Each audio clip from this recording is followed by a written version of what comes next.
بسم اللہ الرحمن الرحیم ورحمۃ اللہ وبرکاتہ۔ بسم اللہ الرحمن الرحیم، والصلاة والسلام علی اشرف الانبیاء والمرسلین، اما بعد۔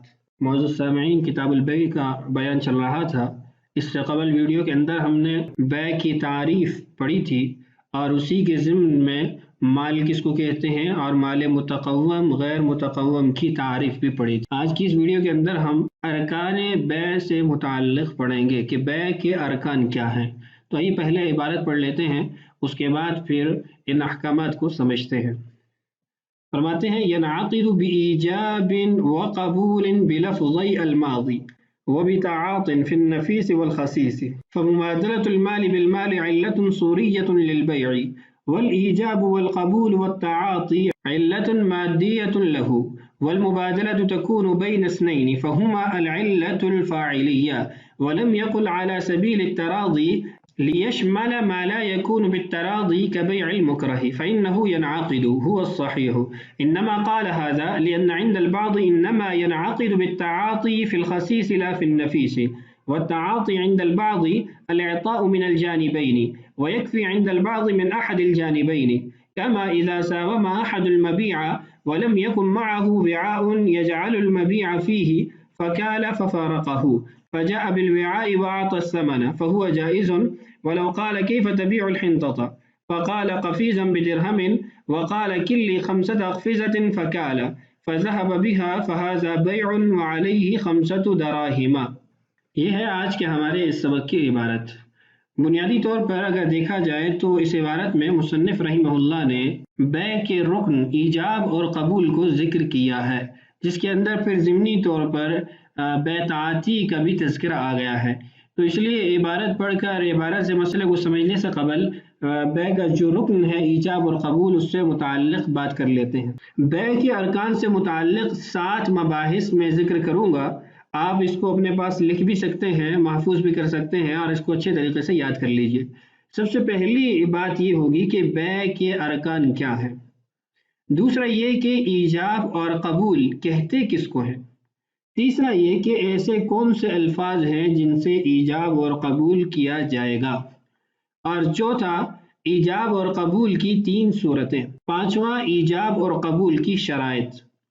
اور چھٹا ایجاب کب ساقط ہوگا، یعنی کب دوسرے شخص کو قبول کرنے کا اختیار نہیں رہے گا۔ اور 7ویں بحث ایجاب اور قبول بذریعہ آلات جدیدہ، یعنی جو آج کل جدید آلات ہیں، فون ہے، فیکس ہے، میسیج ہے اور ویڈیو کال ہے، آڈیو کال ہے، آڈیو میسیج ہے، ای میل ہے، اس طرح کے جو جدید ذرائع ہیں، جدید آلات ہیں، جدید ٹولز ہیں، ان کے ذریعے جو ایجاب قبول ہوگا اس کا کیا حکم ہوگا۔ تو یہ بنیادی طور پر 7 چیزیں عرض کر دوں گا، اور ان میں سے کئی چیزیں ایسی ہیں جو ہماری عبارت کے اندر موجود ہیں، اور عبارت میں جو دیگر کچھ اشیاء موجود ہیں، علت کا بیان ہے کہ 4 قسم کی علتیں ہوتی ہیں، وہ ہم انشاءاللہ عبارت پڑھ کے سمجھ لیں گے۔ تو سب سے پہلی بات کہ بیع کا رکن کیا ہے۔ بیع کے رکن میں ائمہ کا اختلاف ہے۔ فقہاء حنفیہ کہتے ہیں کہ بیع ایجاب اور قبول کو کہتے ہیں۔ ایجاب پیشکش، یا آپ کہہ سکتے ہیں کہ اظہار کرنا، اور قبول اس پیشکش کو قبول کرنا یا قبول کرنے کا اظہار کرنا۔ دیگر اس کی تفصیلات ہیں، آگے انشاءاللہ پڑھتے ہیں۔ جبکہ ائمہ ثلاثہ فرماتے ہیں کہ ایجاب اور قبول یہ دونوں رکن تو ہیں، لیکن اس کے ساتھ کچھ مزید ارکان بھی ہیں۔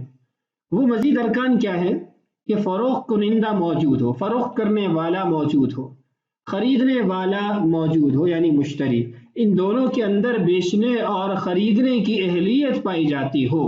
ایسے ہی قیمت اور مبیع، جس چیز کو بیچا جا رہا ہے، ان دونوں کا وجود یا ان دونوں کا طے کرنا، دیگر ان سے متعلقہ جو شرائط ہیں وہ آگے آ رہی ہیں۔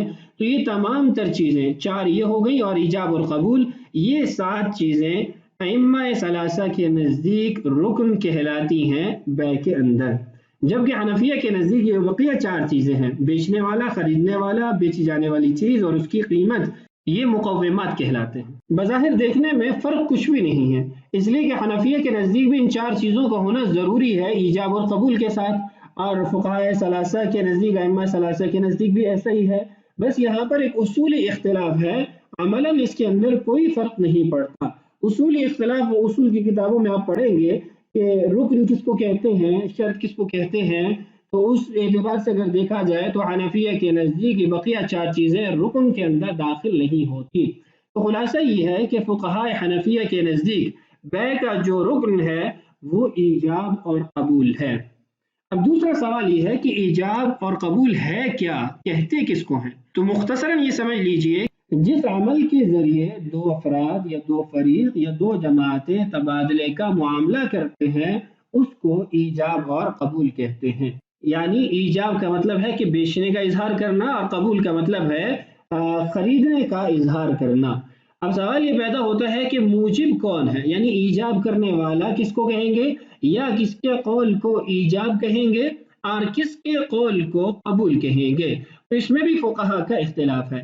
حنفیہ کے نزدیک 2 افراد میں سے جو پہلا رضامندی کا اظہار کرنے والا ہے اس کو موجب کہیں گے اور اس کے اس عمل کو ایجاب کہیں گے۔ مثال کے طور پر میں نے آپ سے کہا کہ میں آپ سے یہ لیپ ٹاپ خریدتا ہوں، میں نے پہل کی ہے تو میں موجب ہوں۔ یا میں آپ سے کہتا ہوں کہ جو آپ کے پاس لیپ ٹاپ ہے میں اس کو خریدتا ہوں، آپ آگے سے کہتے ہیں میں اس پہ راضی ہوں، میں آپ کو بیچتا ہوں۔ اب اس صورت کے اندر بھی میں ہی موجب ہوں۔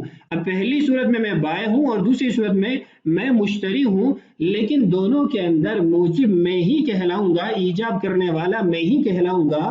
وجہ یہ ہے کہ میں نے پہل کی ہے۔ تو خلاصہ کیا ہوا کہ خریدار اور فروخت کنندہ، بیچنے والا اور خریدنے والا، ان میں سے کوئی بھی موجب ہو سکتا ہے، کسی کا قول بھی ایجاب کہلا سکتا ہے، شرط یہ ہے کہ وہ پہل کرے۔ جبکہ ائمہ ثلاثہ وہ فرماتے ہیں کہ ایجاب فروخت کرنے والے کا قول ہی ہوگا ہمیشہ، اور قبول یہ خریدار کا جملہ ہمیشہ ہوگا۔ یعنی جب بھی 2 افراد آپس سے معاملہ کریں گے تو بیچنے والے کو، فروخت کنندہ کو ہم ایجاب کرنے والا کہیں گے، اور خریدنے والے کے قول کو ہم قبول کہیں گے اور اس کی ذات کو قبول کرنے والا کہیں گے۔ تیسری بحث یہ ہے کہ کن الفاظ سے ایجاب اور قبول وجود میں آئے گا۔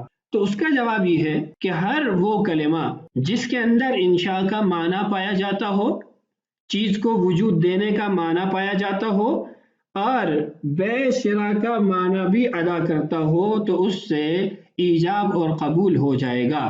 دیگر تفصیلات آگے آ رہی ہیں، اس کی تحریری صورت، اس کی دعوتی کی صورت اور اس کی قولی صورت وہ آگے پڑھیں گے۔ یہاں صرف ہم کلمہ سے متعلق بات کریں گے۔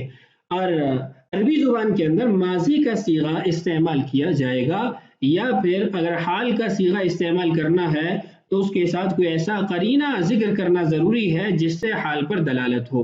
اب سوال یہ ہوتا ہے کہ ماضی کا صیغہ کیوں عربی زبان کے اندر استعمال ہوتا ہے؟ یہی آپ نے نکاح کے معاملات میں بھی دیکھا ہوگا کہ وہاں پر بھی یہی تھا کہ ماضی کا صیغہ استعمال کیا جائے۔ اس کی 2 وجہ ہیں۔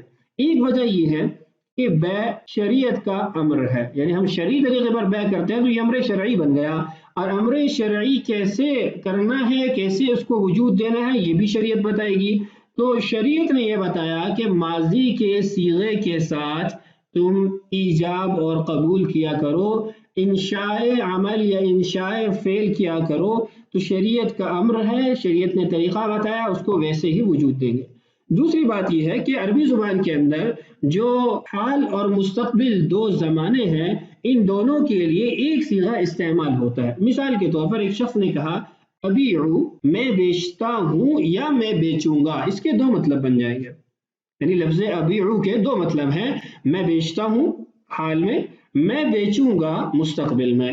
اب اگر حال کا معنی دیکھا جائے تو بیع ہو جائے گی، یہ ایجاب ہے اس کی طرف سے، اور اگر مستقبل کا معنی دیکھا جائے تو پھر یہ وعدہ بیع ہے، عقد بیع نہیں ہے۔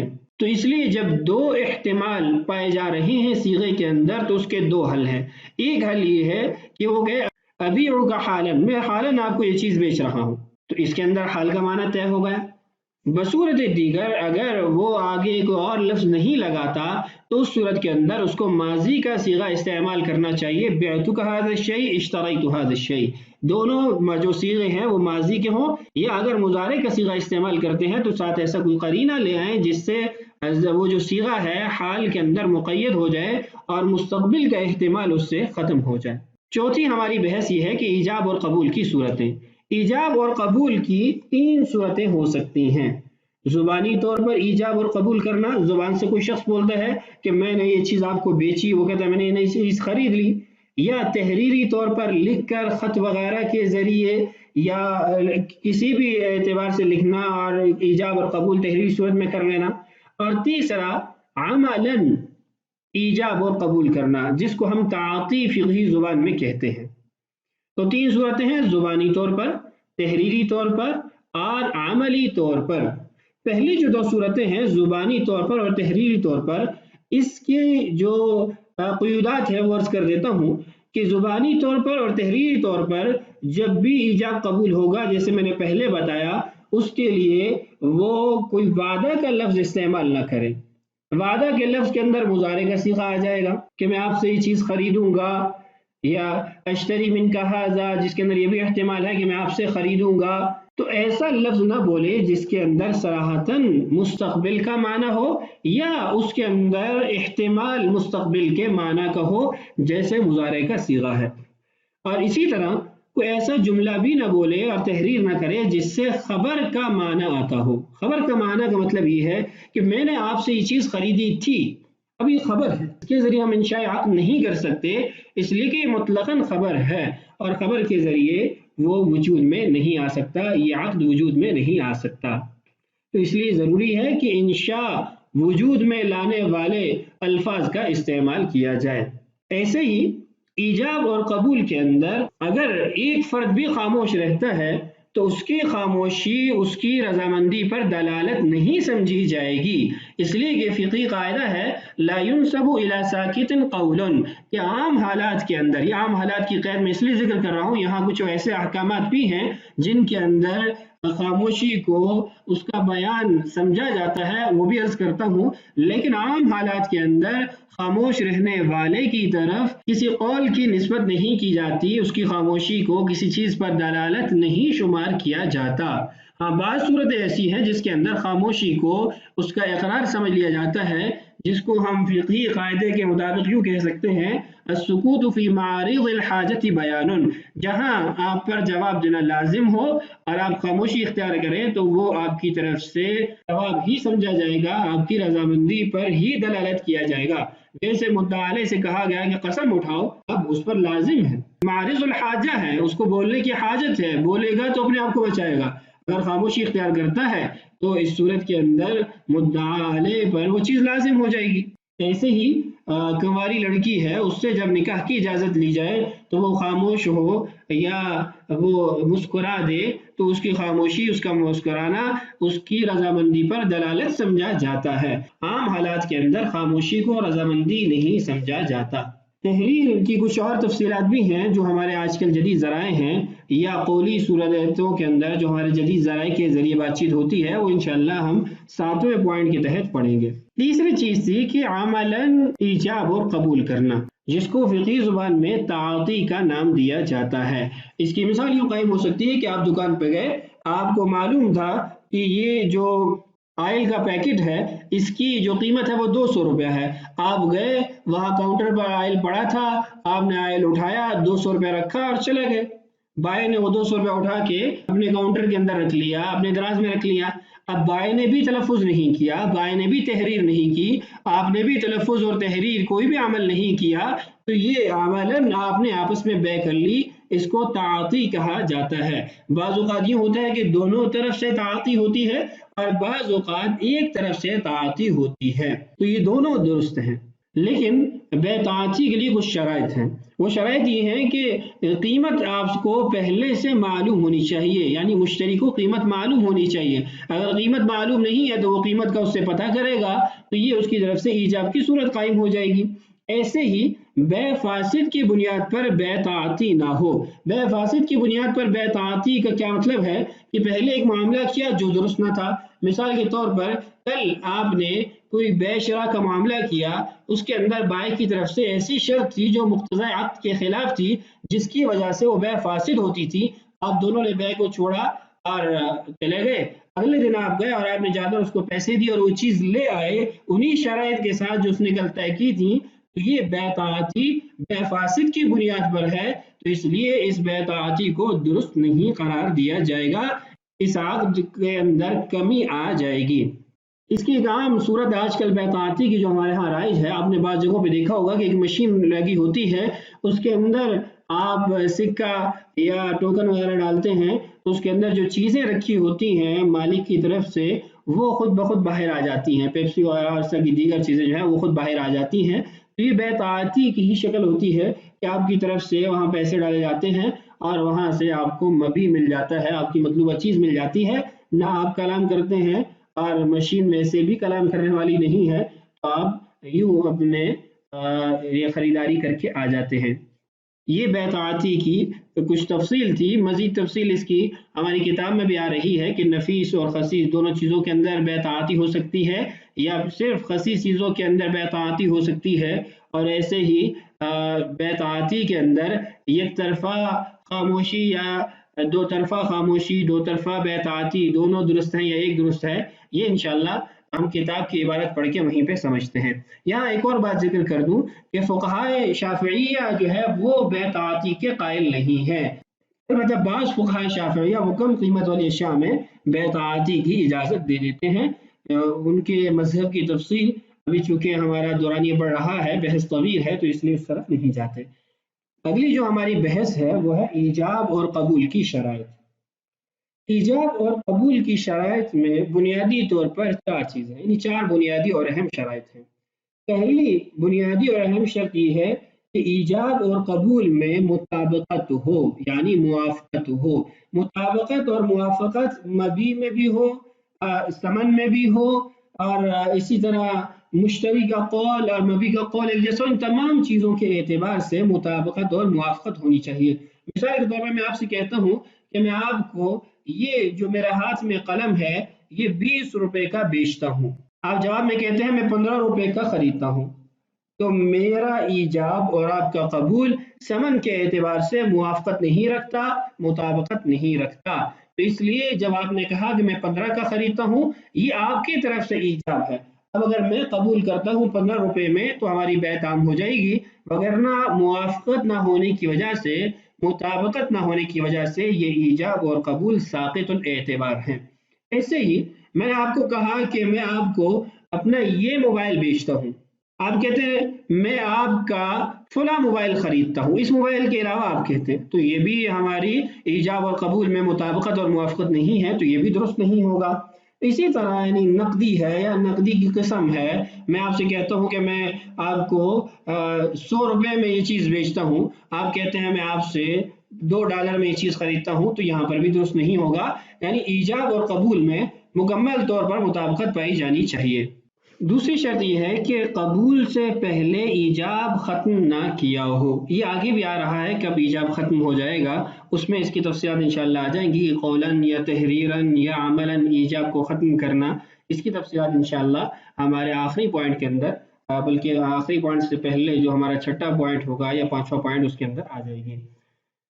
تیسری بنیادی شرط یہ ہے کہ دونوں فریقین اپنی مرضی سے ایجاب اور قبول کر رہے ہوں، کسی قسم کا ان پر جبر نہ کیا جا رہا ہو۔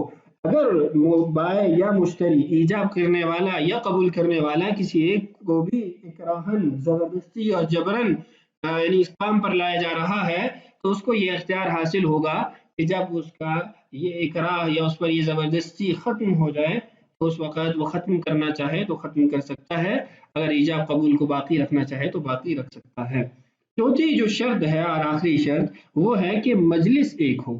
فقہائے حنفیہ کے نزدیک مجلس کا مطلب یہ ہے کہ تفرق الاقوال نہ ہو، گفتگو کا موضوع اور عنوان تبدیل نہ ہو۔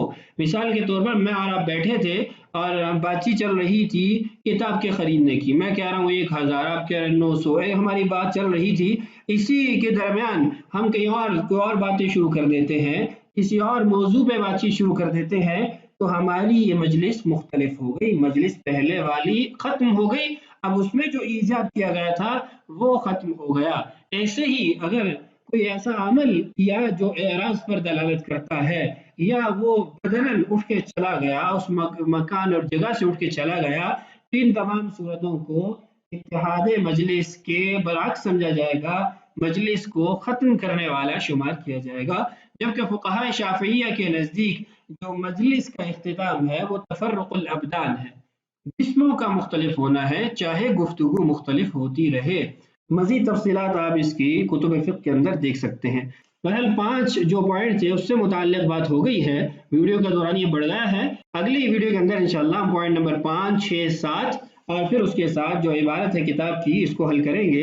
اللہ تعالیٰ سے دعا ہے اللہ تعالیٰ ہمارے لیے اسفا کی تکمیل آسان فرمائے، اللہ تعالیٰ ہم سب کا حامی و ناصر ہو۔ السلام علیکم ورحمۃ اللہ وبرکاتہ۔